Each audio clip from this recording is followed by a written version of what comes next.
வாங்க, பல ஆயிரம் வருஷம் பழமையான ஒரு மருத்துவ முறைய பத்தி இன்னைக்கு பார்க்கலாம்.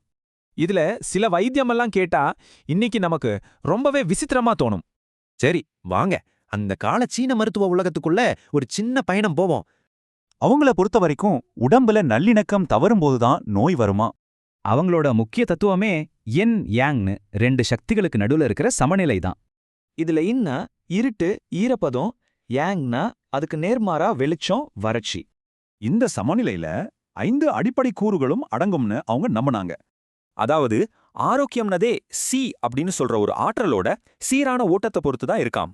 ஆரோக்கியமான சீய ஓடுற நதி மாதிரினும் தடைப்பட்டத பாறை மாதிரினும் சொல்லிருக்காங்க. சரி, இந்த சமநிலை சரி இல்லைன்னு டாக்டர்ஸ் எப்படி கண்டுபிடிச்சாங்க? ஒருத்தருக்கு 12 வெவ்வேறு நாடி துடிப்ப பாப்பாங்களாம். இதுக்கு பல மணி நேரம் கூட ஆகுமா.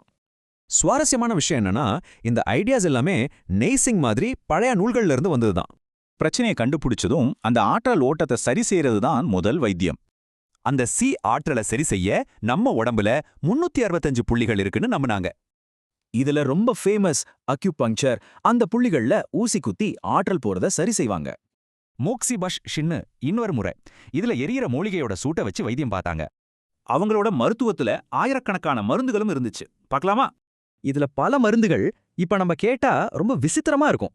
உதாரணத்துக்கு சில உறுப்புகளுக்கு வைத்தியம் பார்க்க விலங்குகளோட பாகங்களையே பயன்படுத்தி இருக்காங்க. ஒவ்வொரு மருந்துமே அந்த சமநிலை ஆற்றல் தத்துவத்தோட ஒரு பகுதி தான். மனித உடல் அறுத்து பார்க்கறதுக்கு தடை இருந்ததால இந்த மருத்துவம் உடற்கூறியல் இல்லாமையே வளர்ந்துச்சு. இது ஆயிரக்கணக்கான வருஷமா தொடர்ந்து வர்ற ஒரு குணப்படுத்தும் பாரம்பரியம். அப்போ கடைசியா ஒரு கேள்வி வருது. குணப்படுத்துறதுக்கு உண்மையான அடிப்படை எது?